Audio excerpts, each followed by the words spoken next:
All right. Welcome back to the Sort of Sports Podcast. Now on to episode 15. So, we had the episode pretty recently, just a couple days ago, that was titled Yes, which was just me rambling about the Milwaukee Bucks being NBA champions. I do want to restate, my goodness, so happy the Milwaukee Bucks won the title.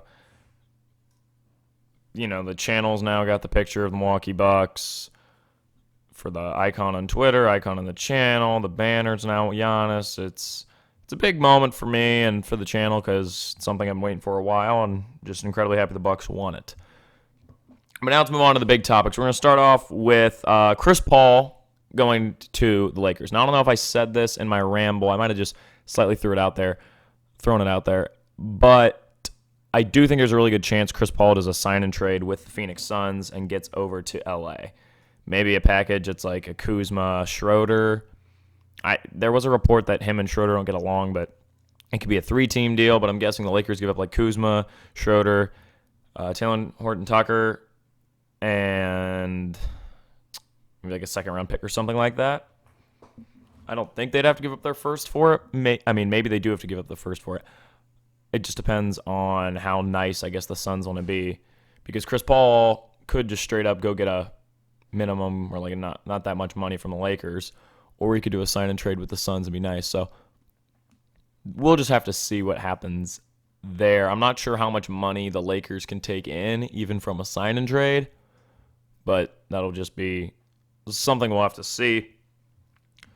My thing with that is I do think it's a great fit. Chris Paul playing with LeBron and AD would be great. It also makes LeBron have to run point guard less, which, he is getting older and he had the injury issues last year. I think it'd help him to be more in an off-ball role more. I'm not saying run LeBron off ball all the time. I'm saying he can cut and get open for breakaways at the rim and open jumpers more when the ball's in Chris Paul's hands, because Chris Paul's like one of the best passers in NBA history. So he would be able to take an offense and throw Chris Paul in, and it's probably going to fit because he's that good. The other move, though, that I find more interesting, because if you're Phoenix, you're like, hey, we just made the playoffs with Chris Paul, we want him again. We're going to run it back, the same team next year. Maybe they try to get Kawhi Leonard. That would be pretty insane. But I don't know if that'll happen. We'll talk about Kawhi later. The more interesting idea to me is that the Lakers are going to go out and get Russell Westbrook.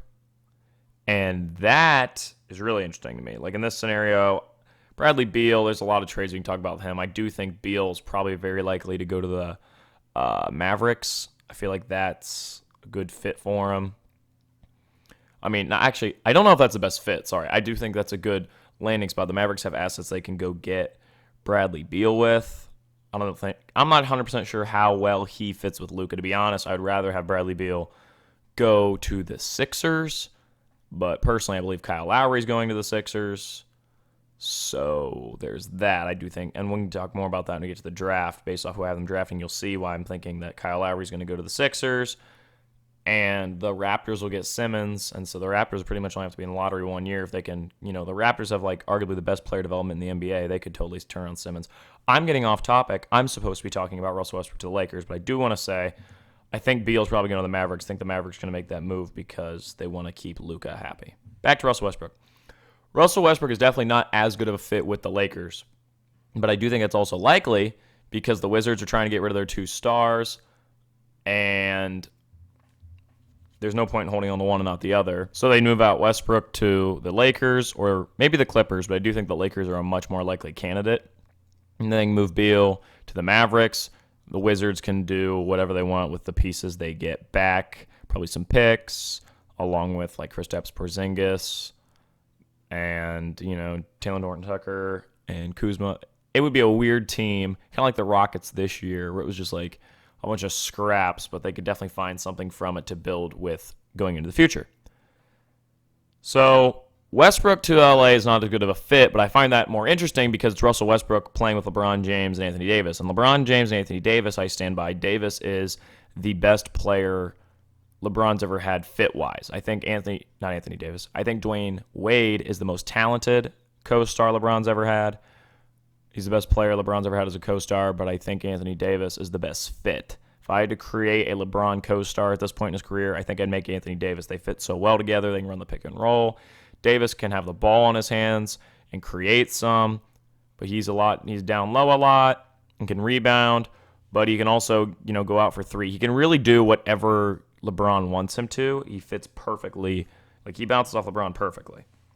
So you throw Westbrook in there, who is actually probably one of my favorite players. I really like Russell Westbrook. He's one of those guys that gives 110% effort every game, and I definitely understand there are big flaws with Westbrook. He takes not the best shots a lot. There's very big limitations on him, but I just appreciate how much effort he's always trying to give and what he's trying to do at all times. And obviously, he does get he flops a lot and argues with the refs, and there's all those issues, but I do really like what Russell Westbrook tries to do, trying to give a lot of effort, and I think it would be really interesting to me to see him in the Lakers in a championship situation, which he hasn't had since, 2016? Probably, yeah. I don't think the Rockets in 2020 were legitimately a championship situation for him. So you put him there in a championship situation, that's just interesting to me. What does Russell Westbrook do? Does he, his scoring numbers go down and becomes more of a passer for them? Does he just, do they go try to run something like the Brooklyn Nets or just trying to make everybody score? I don't know, but I think that's really interesting. And I might actually have to root Lakers in that finals just because I'd like to see Russell Westbrook get a championship. But that'd be tough for me. I don't know. I think that's interesting. I don't think the Clippers works as well with him, especially when you're the Clippers. You don't want to go make a move like that if you're not even sure if Kawhi's coming back. Clippers are weird to me. I don't know. It's like we're not talking enough about the fact that Kawhi's a free agent, which I can't decide is a good thing, as in he's going back, or it's a bad thing, as in he's definitely not going back, so no one's even talking about it. I don't know what's going on there, but I definitely think him going to the Clippers would be a worse move than him going to the Lakers. I think the Lakers thing is really interesting, and I'd like to see it more than the Paul thing, but I think the Paul thing is a much better fit from a basketball perspective. But the Westbrook thing, there's going to be some game in the playoffs where he has 40 points, and everybody's like, have we been slandering Russell Westbrook too long? And all those narratives would come out. It would be so interesting how it would affect his career, and I'd love to see that. So if they're going to go get somebody, I'd rather have them get Westbrook just because it's interesting to me, but I think Paul makes more sense, is more likely, and is the better fit. All right, so let's move on. Another guy's probably going to get moved is Ben Simmons. I think it's actually a definite he's going to get moved. I already said Raptors for Simmons, and Lowry moves over to the Sixers along with some other pieces. I don't know if they give up Anunoby. Maybe. You got to think Kyle Lowry isn't a spring chicken. He's getting older, so you got to think about what the Sixers would want out of that. I do think that's interesting for the Raptors. Just like I said, they're really good at developing players. And Ben Simmons, he's getting made fun of a lot, but he is a top 3 defender. So keep that in mind anytime you're talking about Ben Simmons. So the Simmons thing, definitely could see him. I think Raptors are probably the most likely place for him to end up. And that's really nice when the Raptors getting the 4 pick and a Defensive Player of the Year candidate after essentially 1 year of rebuilding. That's really good turnaround. So I don't even know if they meant to rebuild this year. They just had a bunch of injuries. They were a interesting team. So the Raptors, Simmons, I do think it's most likely. I don't think the Blazers are going to make any big moves. Obviously, they want to keep Dame happy, but I don't know what they're going to do because McCollum's trade value is interesting because it's he's really good, but he's not he's not on the level of a Bradley Beal, but he's also not a role player. He's a good starter. It's kind of like what people usually think about Chris Middleton, but he just had a really big playoff, so they're not thinking that right now. But I guess you say he had a really big finals. He had a pretty good playoffs, but his finals was really good. So obviously everybody's opinion right now is higher on Chris Middleton, but usually what people thought of Chris Middleton is kind of what CJ McCollum has, where it's you're good enough to be a starter, you're sometimes an all-star, but you're not in that upper echelon of stars in the NBA. So I don't think the Blazers are going to be able to make any big moves, but maybe I'm wrong. Maybe they will go out and do something. At the moment, I think that's very unlikely. So Simmons, to me, makes the most sense going to the Raptors, and I think that's actually the most likely. So that's a good combo. Now, the big thing is Kawhi free agency. Kawhi hasn't had, as much success with the Clippers as we kind of thought. And granted, this year, I think there's a good chance they could have beat the Suns if he was healthy. So that's interesting because Clippers Bucks finals would be really interesting. Do think the Bucks still end up pulling that off though, and Kawhi could really leave. I mean, if he wants to go to the Miami Heat and they run him at the 4 and Bam at the 5, that's a heck of a team. Heck of a team. I don't know if they'll do that though. I don't know if he'll do that. It's Kawhi. He's very unpredictable. I mean, maybe he goes to the Blazers. You wouldn't expect somebody to go to Portland, but maybe because he's Kawhi and he's like, why not? I'll do it. I don't know. We'll have to see. I remember when he left the Raptors, there was 3 teams he visited. The Lakers, the Clippers, and the Raptors. The Raptors were last. A lot of people thought he was going to go to the Raptors. A lot of people thought he was going to go to the Lakers. Clippers was like the one that was like, I don't know. Why would he go to the Clippers? Well, they ended up going to the Clippers, and they traded for Paul George. And I thought that was the most interesting move he could have made because the Lakers one would have just been like, you know, a really big cop-out because they had just gotten Anthony Davis, and everybody's like, all right, we're going to have this fun duos league, and then Kawhi would have went there and made them the 3 best big 3 ever. That would be better than the Nets' big 3. Kawhi, LeBron, Davis. That'd be better. So, sheesh, that'd have been an incredible team. So, Kawhi, I don't know what he'll do. I do think he's probably going to go somewhere like the Heat. That's like a competitive team, but they're not. They need that extra piece to put them over the hump. So the Heat would be like one of those. I'm not sure if the Nuggets are one of those. I don't think the Nuggets really have the money to get him. It would be really interesting if he went to the Sixers. I don't think he would, though. I don't know how that works.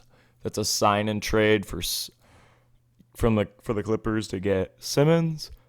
Then you're really going to run Simmons of Paul George? Like, that's weird. So I don't know what he'll do. I hope he doesn't go back to the Clippers, but I'm starting to feel like that's what he's going to do just because there's not a lot of people talking about it. But we'll have to see. Maybe he'll go to the Warriors. That would be interesting.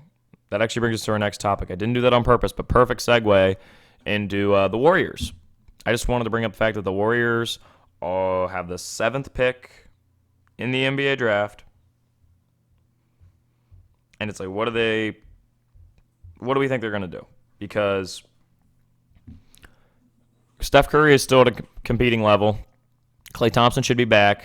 Draymond obviously isn't the same Draymond, but he's still pretty good. You got Wiseman. You could use him as a trade asset, or you can use him if you think he's good enough to use in the playoffs and, you know, use as a core piece of a championship level team, like kind of like how the Suns did with Ayton. You do that, or you can trade him. There's rumors about them going to get Sexton. There's rumors about Simmons. I don't think the Simmons ones are really going to happen, though. But that's an interesting case, as if Kawhi Leonard and Steph Curry are on the same team, along with Klay Thompson. I think that team is probably going to be, I mean, that's the team that take the Lakers to 6 or 7 games, and I think beat them, to be honest. And I think that team is going to potentially beat the Nets. Curry is the best shooter in NBA history. Kawhi is one of the best defenders in the league. So you got 2 guys who at different times have been called the best player in the NBA, and you got Klay Thompson, who's 2nd or 3rd best shooter ever. So if the Nets are 2 guys who have also been called the best player at the NBA at some point, I don't know if I ever called Harden the best player in the NBA, but I think a lot of people have at like one point, like probably like 2018. I don't think that was true, but you know. And then Kawhi, who's like, I mean, not Kawhi, sorry. And then Kyrie Irving for them, who's probably the best ball handler ever, I'd say. Really, really great talent. I think the Warriors' big 3 actually might win that out. And I don't think Kawhi would go to Golden State, but that would be really interesting from a basketball perspective. I would love, actually, and this coming from a guy who does not like Steph Curry that much, but goodness, that would be an entertaining team. And I do like Kawhi a lot. So I don't know. I don't know if I want to see. I don't think I want to see the Warriors be successful, but if it means stopping the Lakers and stop. Oh, this is weird because now I've got, let's say Russell Westbrook goes to the Lakers and Kawhi went to the Warriors. Now I have this weird thing where it's like I want to see Westbrook win a championship. So I'm rooting for the Lakers, but then at the same time I don't want the Lakers or Nets to win the title, so I'm rooting for the Warriors. It's like the worst, it's the weirdest scenario in my life if that would happen. I think if Kawhi's smart, he's going to get out of the Clippers. I think he really wants to bring a championship to the Clippers, though. So that's the issue that's going on for him. Is like he wants to bring a championship to the Clippers, but it's like, I don't know, dude. It doesn't seem like they got the right infrastructure to do that. And, I mean, maybe they could have this year. I don't know if they can do it next year. So they have to make a big move. I don't know if they have the pieces or the I don't think they're gonna be able to make a big move. So I would like to see Kawhi leave. Heat are interesting, but now that I saw the Warriors thing, I'm actually really interested in that. Warriors could go get Sexton, and I don't really like that as well for them. You're gonna have to run Clay Thompson a lot at the 3. I don't think that's his best move. Like, I don't think it's best for him. But it's interesting. Granted, I don't want the Cavs to trade Sexton. I understand they don't want to pay him, but he's really good. Colin Sexton, I understand the thought process that he cannot be the best player in a championship team. But we just watched Trae Young, a guy who some people said that about. I never really thought that about him, but maybe I did have that with Trae. I think I actually was low on Trae Young at some point. So, yeah, I might have. I'm pretty sure I was. But point is, a lot of people were the highest on Trae Young, didn't think he could be the best player on a championship team. And Sexton's improved a lot. I mean, he went from 16 points his first year to 20 points the second year, well, kind of 21 and 20.8. And then 24 this year. But he's gotten more efficient every year. Last year and this year are pretty similar, though. 517 field goal efficiency. Effective field goal percentage. I didn't know why I said efficiency. Effective field goal percentage was 517 last year, but it's 519 this year. His regular field goal percentage went from 472 to 475. He shot about 1/2 more threes this year. He shot like one more 2-pointer, so he didn't shoot. He shot about the same, and he still shot pretty well. So I just think when you got the Cavs, you got this guy who's an all-star level player. He's got pretty good potential. You're not sure if he can be a top 10 player, but he's good. You got Garland, who you like. You get Okoro, who's going to be a good piece. And you get the 3 pick, along with Jared Allen, who's a franchise center. I don't know why you move Sexton, and then you don't have a franchise, unless you think you're getting Jalen Green, which I don't think we are. I don't know why the Cavs would do that. So I really hope they don't trade Sexton, even though it looks like it's the way it's going. I don't think it's the right move. So I really just hope they don't trade Colin Sexton. Man, that Kawhi Warriors thing is actually really intriguing me now. That's interesting. All right, now let's move over to the main part of the podcast, the mock NBA draft. I'm doing the first 11 picks just because the Hornets pick 11. I want to do the Hornets pick. So let's start out with number 1, the Detroit Pistons, the team that I'm kind of in love with, that I honestly believe will be in the NBA Finals in the next 5 years, and that is Cade Cunningham, number 1 pick. And I don't want anybody to think I don't like Cade Cunningham. I think he's really good. I think he's definitely got all-star potential, and I think he's going to be a really good player in the league. Just because I'm saying Jalen Green's also got the same, basically the same amount, if not more potential, doesn't mean I don't like Cade Cunningham. I still think Cade Cunningham's going to be great, and the Pistons should take him number 1. Jalen Green, though, I think might have a lower floor, but he might have a higher ceiling, too. So that's my thing with Jalen Green. Really, these first 2 picks, for me, are the 2 most interesting prospects in the draft, other than Mobley. To me, the draft's like this. There's top 3 players, Mobley, Cunningham, Green.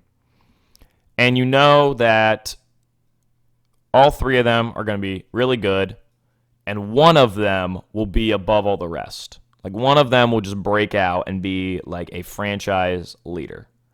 At least that's how it feels. It feels like all 3 of them are going to be really good. Maybe 2 of them are all-stars, and one of them is like the franchise leader, like the face of the franchise. So in this draft, I could see probably 4 all-stars coming out of it, mainstay all-stars. Because, his top 3, I think, all got all-star potential. And then, there's always one guy you're not 100% sure on that ends up doing well. Maybe that's, maybe Moses Moody comes around and does well, or somebody like that, where it's like they just it kind of clicks with them. So Cunningham's numbers from college, I mean, I'm serious, guys. I do think he's going to be really good. I just think Green's also really intriguing, and I think this is still the right pick for the Pistons. 20 points per game, 6 rebounds, 3 assists on 43.8% from the field. He was really good. It was really impressive watching him.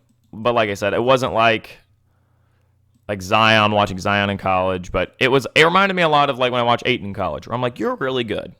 You're really good, DeAndre Ayton. You're going to be really good. That's a lot how Cunningham is. So I think he can definitely be the leader for the Pistons, but we're going to have to see. It's really interesting. Him and Green, it's a wait and see situation for me. We're just going to have to see how well they both do. So with the number 2 pick, I think it's obvious. The Rockets, I'm having them taking Jalen Green. Him and Kevin Porter Jr. are going to be a really, really interesting combo. Green was in the G League on the Ignite team, the team that is an exhibition team that's got some young stars that didn't want to go to college. They want to go to the G Leagues. They just play. They don't play during the regular season. They just play exhibition games. He averaged 17.9 points with 2.8 assists and 4 rebounds. So the rebounds, the assists, and the points are all lower than Cunningham, but he was obviously playing probably better competition every night because these guys are good enough to be on the G League teams. There's probably some nights where Cade was playing better guys overall, but also, by the way, quick aside, Kofi Coburn's returning to Illinois, and I'm really excited about that because I really like Kofi Coburn, and I think another year of college is really going to benefit him instead of going to the draft. But that's all I was going to say. Back to Jalen Green. So the thing is with Green is he's definitely not the number 1 pick. It should be Cade Cunningham. But Green, I do think is a really interesting prospect. So the Rockets, him, Kevin Porter Jr. are going to be a really interesting combo. And that's really all I got to say about it. So let's move on to the 3 pick, which is my Cleveland Cavaliers, Evan Mobley.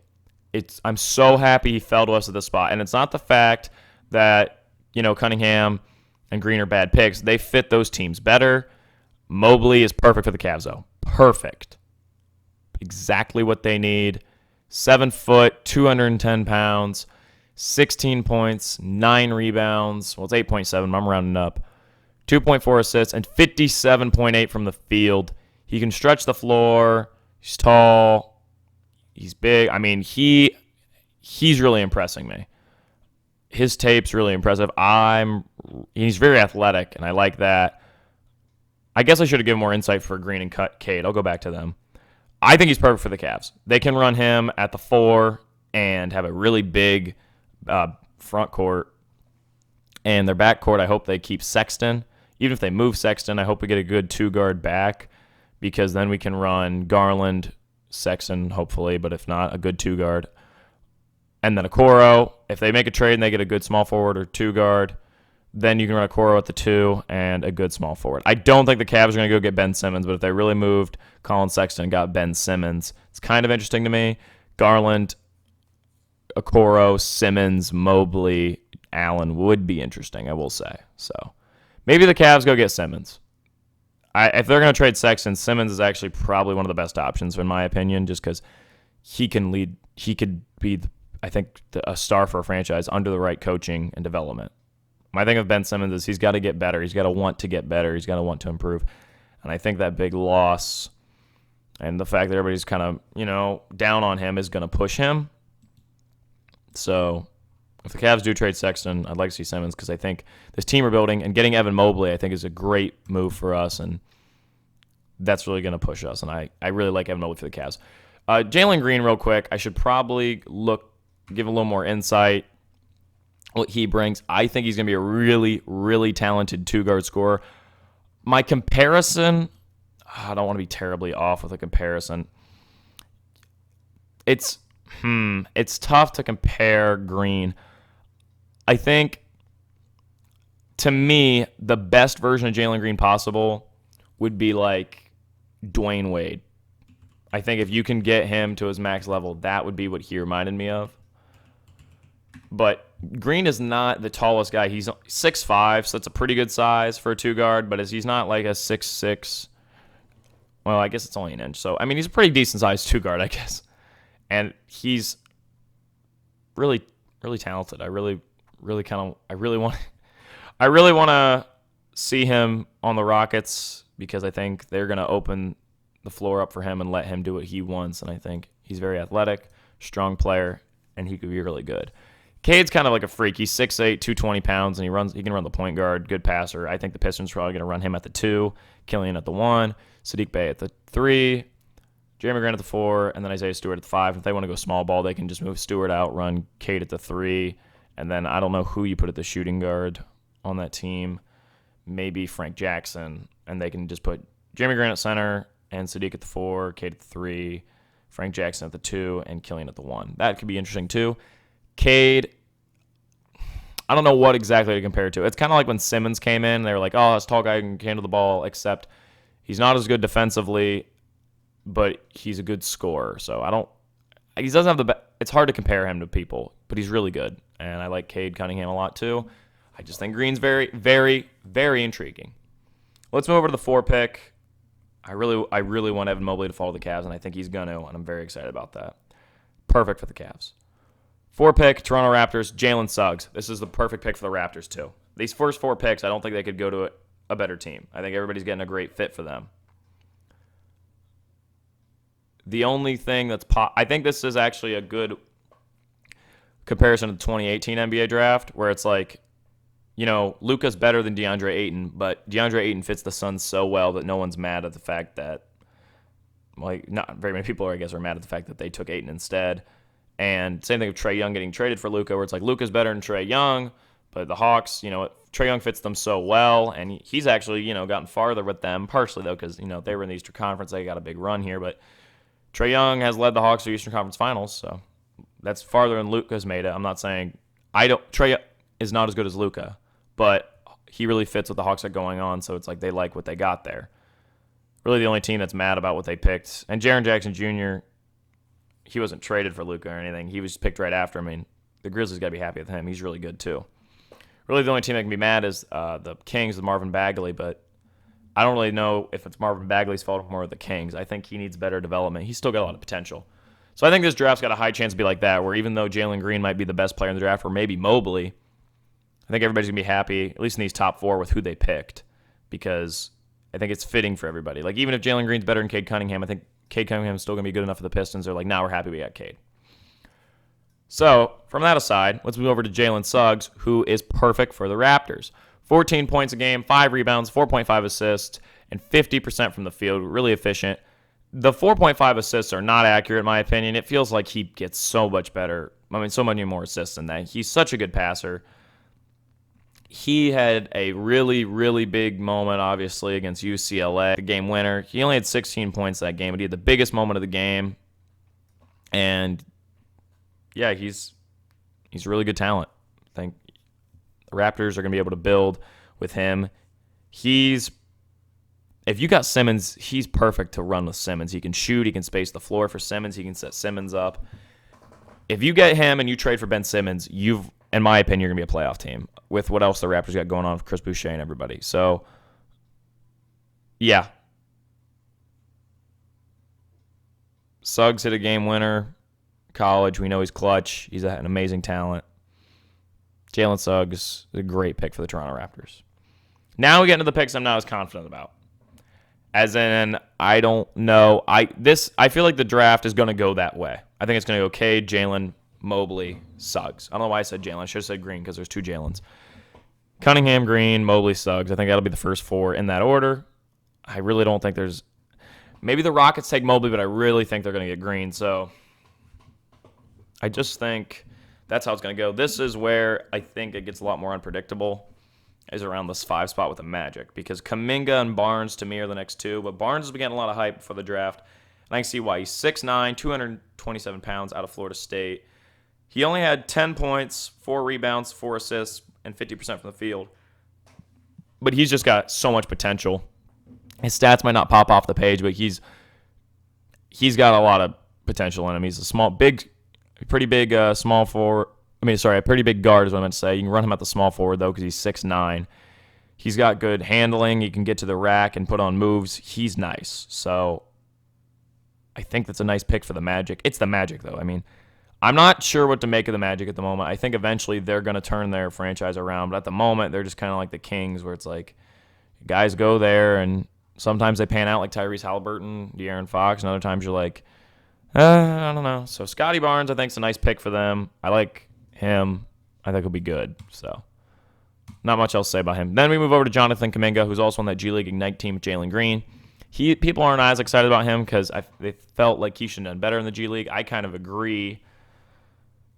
He's got 15.8 points, 1 steal, 2.7 assists, and 7.2 rebounds. The rebounds are nice.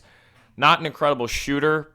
Only 246 from 3, and only 387 field goal percentage. So he's not a very efficient shooter, but he's big. He's pretty big, and he's like kind of like Barnes, where it's like the stats might not jump off the page. It's what you can turn him into, where it's like you can do a lot with him. So he's intriguing from that perspective. And the Thunder, I think, are a really good setup for him because they can develop him. He's 6'8". He's tall, pretty tall. So Scotty Barnes also 6'8". So I think Kuminga is a really interesting prospect for them. But Oklahoma City, I think, is a good spot for him. And they do have Shai Gilgeous, who's obviously really good. And they, just developed Lou Dort into a defensive stud. So they know what they're doing from a player development. I think Kuminga is a good setup there. 7th pick, Golden State. Golden State Heart. I have Golden State. This is my girlfriend's favorite team, and I think they're going to take Davion Mitchell. I think it's what makes sense. He was probably the most NBA-ready player. Like, his floor is really, really nice right now. From Baylor, just won the national title, was best player on that team. 6'2", 205 pounds, not the tallest. He's a really good guard. He's really good defensively. He's going to fit what the Warriors got going on. If they really want to run a small lineup, they can run him at the 3 and just have him lock guys up and hit some nice threes. He can score 14 points, 2.7 rebounds for a 6'2 guy, 5.5 assists, and 51 from the field. He is efficient. He's talented. I don't think his ceiling is as high as some of the guys. I mean, I think everyone picked ahead of him has a much higher ceiling, but he's going to be good. Like, he's going to be a nice player. Kind of like those guys I like Shake Milton, Dante DiVincenzo, maybe a little better than them, like a Marcus Smart level, where it's like you're a good player that everybody would like to have. You're not going to be an all-star, but everybody would like to have you. So that is my read on Davion Mitchell. I think it's a really good pick for the Warriors. Number 8, Orlando Magic. Keon Johnson from Tennessee. Been a lot of hype around this guy. 6'5", 186 pounds. 11.3 points, 3.5 rebounds, 2.5 assists, and 44 from the field. He just set the combine record with a 48-inch vertical leap, and he's very athletic. He's very athletic. I mean, he's actually from Tennessee, went to Tennessee college, and, he, once again, his stats aren't as impressive as, like, Cade's or Green's or Mobley's, but he's another one of those where it's like, it's what the package is. He's a super athletic guard. He's only 6'5". I mean, it's still pretty tall. It's a good guard, 2-guard size, and he can jump out the gym. You look up his highlights, a lot of dunks over guys. He's really fun to watch, and that would be a nice fit for the Magic to run along with Barnes. You've got 2 really athletic players, and you got Cole Anthony there too. If you're running Cole Anthony, Keon Johnson, Scotty Barnes, Wendell Carter Jr. at the 5, and I don't know if Isaac's ever healthy at the 4. That's actually a pretty nice young team for me, in my opinion, because I really like Wendell Carter Jr. I would love to see Keon Johnson in Orlando, to be honest, 'cause I think they don't have a franchise leader, and he's athletic enough. If you develop him correctly, he could be. So Keon Johnson, very exciting prospect, in my opinion. Just number 9, Sacramento Kings. I think they're going to take Zaire Williams. They made a really smart pick last year of Tyrese Halliburton. I can't say if that was a fluke or not. Zaire Williams, 6'8", 185 pounds, 10.7 points, 4.6 rebounds, 2.2 assists, and only 37% from the field. Didn't have the best time at college. High school, though, he was really big deal. So I think that's really what a lot of people are banking on is how well he did in high school. He is 6'8", so he's good height. He's athletic. I'm not super high on him, but it just feels like a guy the Kings are going to pick, to be honest. So that's my read on Zaire Williams. I think the Kings are going to pick him. I don't think he's going to be super amazing, though, but I think that's who they're going to take. 10, I love this pick for them. The New Orleans Pelicans. I have them taking Corey Kispert. He was great in college. You probably saw him on Gonzaga. 18.6 points. 18.6 points, sorry. 5 rebounds, 1.8 assists, and 52.9 from the field. He was a really good shooter. If you watched March Madness, you'd know who he is. He was the guy for Gonzaga that was always there with Jalen Suggs, who was scoring. He can shoot from deep. He can drive in. He's great. He's a great forward, and he's going to be a really nice fit with that Pelicans team. He's another one of the guys like David Mitchell where it's like, I don't think he's going to be an all-star or anything crazy, but he's just going to be a really good player to have off your bench, a guy you're going to want on anybody on their team. I don't think he's going to be as good as Mitchell is, but I think he's going to really fit what the Pelicans are trying to do, which is create a winning basketball team. He's a guy who just wants to win and do well, and I think it's going to help them both on and off the court. I really like what Corey Kispert brings, so that's the 10th pick. Now, the last pick we're going is Charlotte Hornets, and I love the fact that he's going to fall to them. I hope he falls to them. I think he's a perfect fit for them. It's James Bouknight. Great scorer, 18.7 points, 5.7 rebounds, 1.8 assists on 44.7% from the field from the Yukon Huskies. Good guard, 6'5". You can run him at the 2 with LaMelo. He can score. If you make a move and you move Terry Rozier and Devontae Graham, I don't know if you have to move both of them to get Miles Turner. But regardless of who you move, you now have him to either come off your bench and eventually take over for Terry Rozier, or if you have to move Terry Rozier, you can have him come in. He's a great scorer. He's just gonna be a good player. You know he is. He's a good 3. I mean, he can be a good 3-and-D guy, and he's pretty athletic too. I mean, I've seen some pretty big dunks from him. He's fast. He's just gonna be good. His ceiling might not be as high as a lot of the other guys, but he's got a really nice floor, and I think out of these guys that we're talking about later, I do think he's one of those that could break out. I don't think it's likely, but he could. He's really talented, and I think it'd be a great fit with the Hornets. He would just be a nice guy for them to have. So I think it's a perfect fit with the Hornets.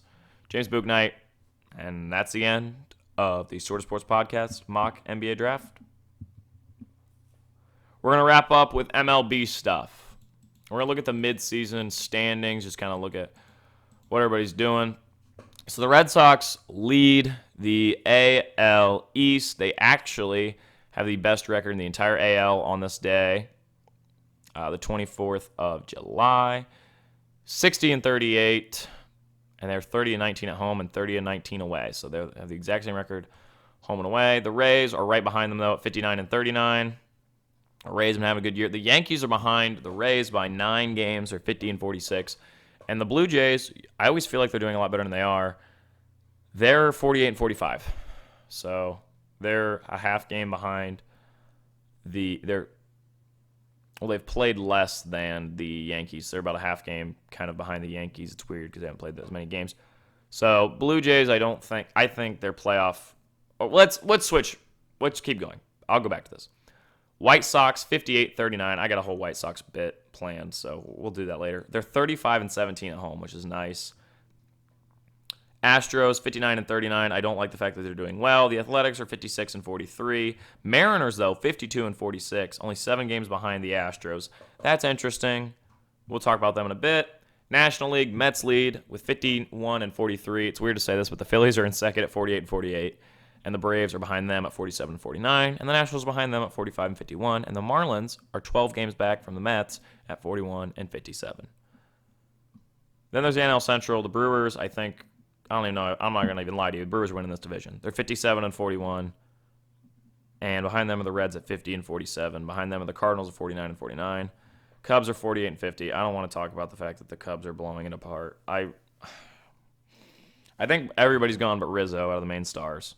Maybe Contreras stays too, but I think Baez and Bryant are gone. And Kimbrel. So, Chris Bryant, the New York Met, is what I'm betting on. All right, NL West. Giants are 61-36, best record in the MLB. Dodgers are 59-40, 3 games behind them. They just had a nice series against each other. And the Padres are 58-42 because, the Giants just beat the Dodgers. So the Dodgers are now closer to the Padres, who are 58-42. So, what teams can realistically make the playoffs? I think this NL West, we'll start with the NL West. We'll go in reverse order of what we did for standings. The NL West is over. The Giants are winning this division, I think, honestly.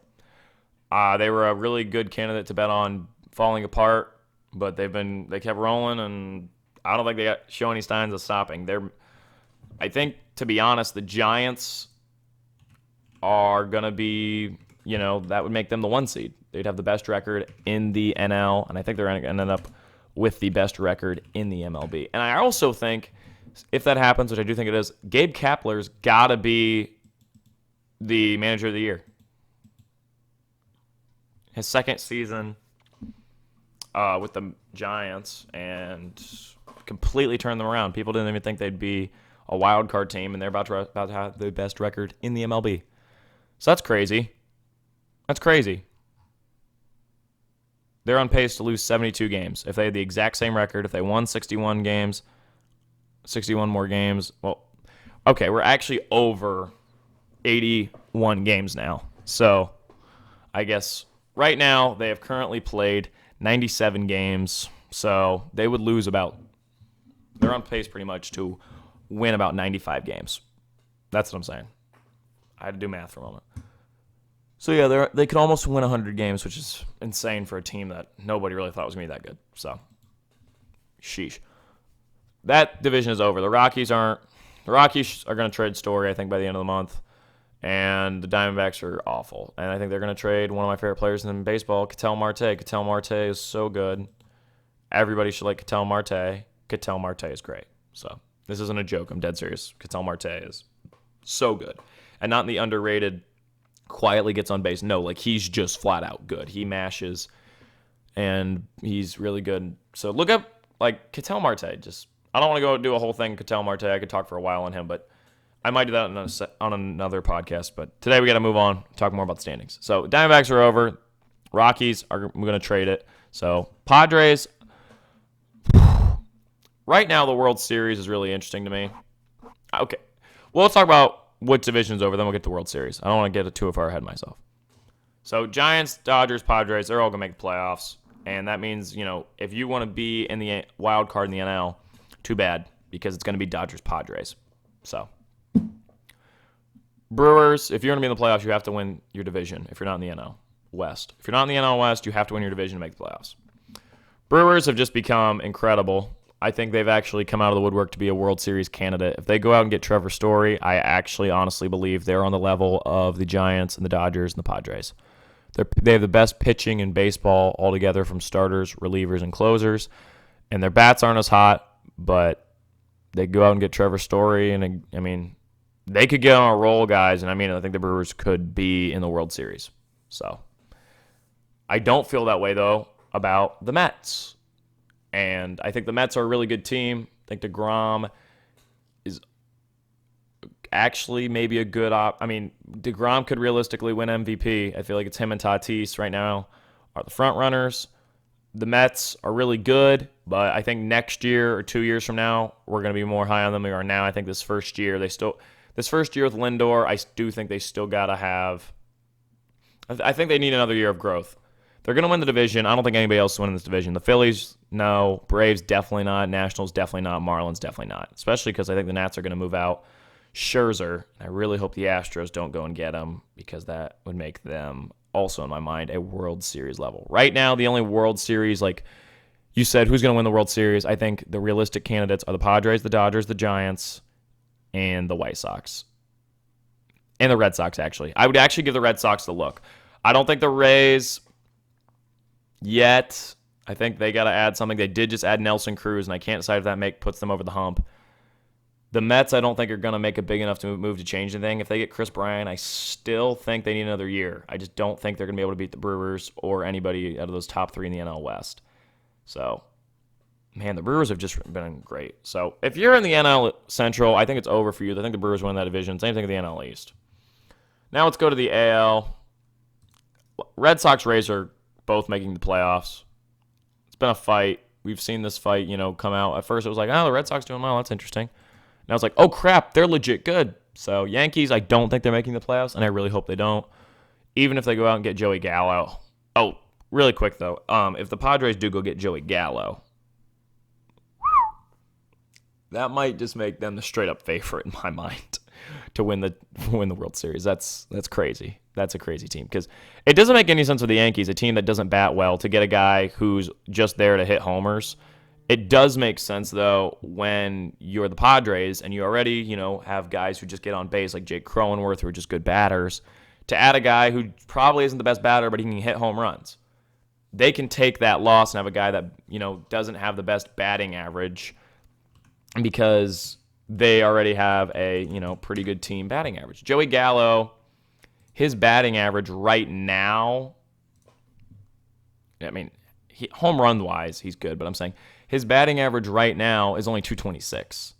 He's hit 24 homers, though. I'm not sure why Joey Gallo you'd want him that bad, but if you're the Padres, just a guy who can hit a home run, once every 2 games, you'd like that. I don't know if he can hit it once every 2. Obviously, he can't hit it once every 2 games. He's only hit 24 this year, but I feel like if he gets on a team like the Padres, a winning team, that would really, I think he'd actually bring something to that team because he can hit it far. So, not the best hitter from that perspective, but I do think it makes sense for the Padres, and it doesn't make sense for the Yankees. I think the Yankees should just accept defeat, but that's not really what the Yankees do. But I do think it's dumb that they keep trying to they keep trying to make themselves, a World Series team, and they're not. They're not a World Series team. I don't know why they're trying to be. Because they need to rework the whole team. So, they're not going to win the World Series. So, yeah. I don't know what else I'm going to say other than that. So, quick thing, though. The Padres team batting average, because I did bring that up.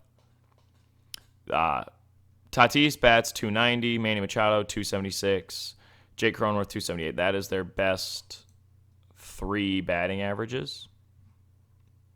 So that's pretty interesting. Their overall team batting average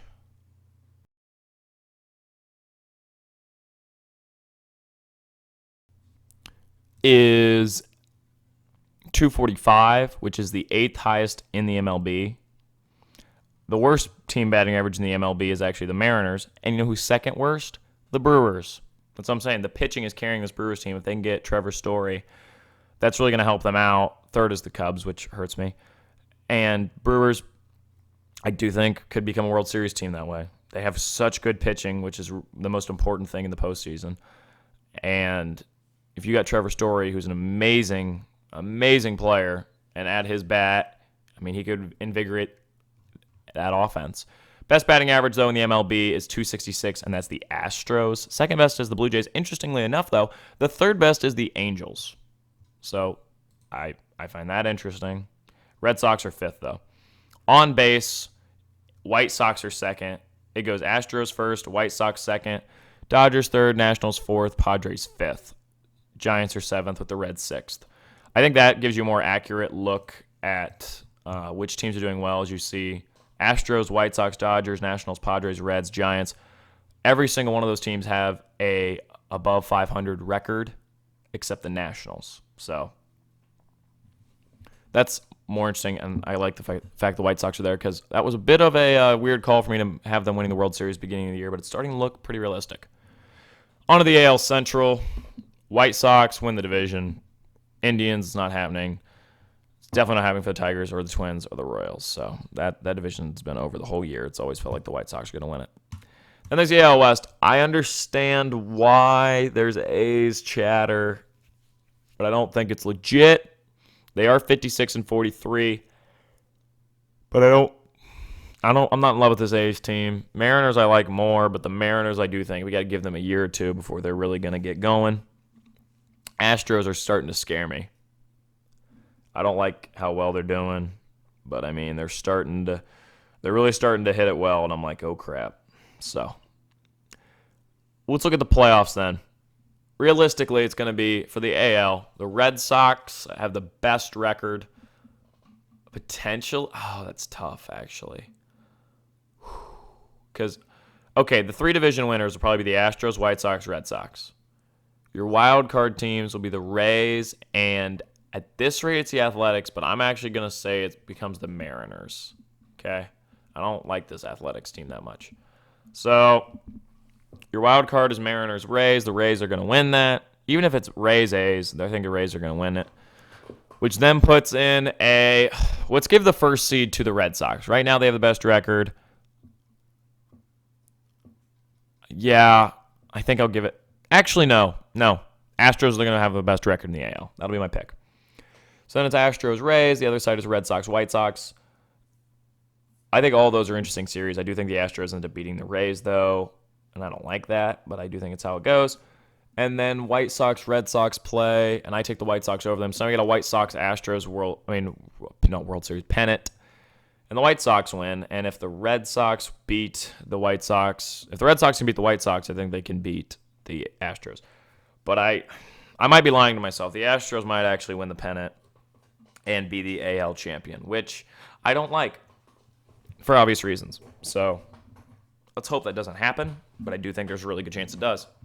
For the NL, it's going to be a wild card of the Dodgers-Padres. That's going to be an incredible game, and it's weird the MLB's best rivalry right now is going to be a one-game wild card, but I do think the Padres can win it, and I hope that's what happens. That would put them up against the Giants, and I mean, either team that wins there I'm happy with. I'd rather have the Padres, though. Brewers-Mets, to me, isn't going to be that. I feel like it's going to be less interesting than you'd think it'd be. I think the Brewers are going to win it. They're going to be a DeGrom game that the Brewers will probably lose. But if the Brewers got a story, man, I'm telling you, they're going to be legit. Then it's Brewers-Giants or Brewers-Padres. I don't know. I'm really starting to get on this Brewers team. They're really starting to impress me. But I really can't bet against an NL West team. So if I had to put, I'm really thinking the World Series. If there's tiers to candidates, there's like, if my life depended on it, I'm betting on you to win the World Series. To me, it's Giants, Padres, White Sox. Then there's you could definitely happen, but I'm not 100% sure yet. That's Astros, Dodgers, Brewers. Then there's and Red Sox. Then there's it's possible but not probable. That's the Rays, the Brewers, not the Brewers. The Rays, the Mets. Yeah, just really the Rays and the Mets. Because I think the Astros and the White Sox, maybe the Astros are, if my life depended on it. I don't know. If they get Scherzer, it would be. They'd get into the upper echelon. But the White Sox are my favorite team in the AL, and my favorite team in the NL, World Series-wise, is probably the Padres or the Giants. But the Brewers get story, though. Whew. It's going to be a really good postseason. So, just a couple topics before we go. White Sox have been rolling. I'm happy about it. I mean, they've been great. I do think right now, if we're going to look at MVP and Cy Young watch, I think the Cy Young is going to have to be Lance Lynn or Carlos Rendon from the White Sox. So, I picked Lucas Giolito to be Cy Young. Well, I was right. It's probably going to be a White Sox guy, just not Lucas Giolito. Probably going to be Lance Lynn. Lance Lynn's been so good. Jacob deGrom, you don't even need me to tell you why he's going to be Cy Young. He's potentially MVP. And then Shohei's going to be AL MVP. Shohei's been so incredible. So Shohei might right now be the best player in baseball overall. So Shohei's got to be AL MVP. And then NL, it's going to be deGrom or Tatis probably, right? I mean, they feel like it's got to be. So White Sox, though, they've been fun. They've been a fun team. So the A's, that voting, I'm not 100% sure how it works, but there was a vote in Oakland about the stadium, and they voted no, so it's starting to look like the A's are going to leave. And that's really sad because, that's the Moneyball team, and that's a big part of MLB history. Ricky Henderson, with one of the most I think I don't think that record's going to be broken of his stolen bases record, both the career and season one. Henderson, the A's are a really important baseball team, but if they leave, I think there's a good chance they rebrand. And so, if you like the A's, in my opinion, have had the best jersey sets in MLB. They have the best, like hat and jersey, they have the best set.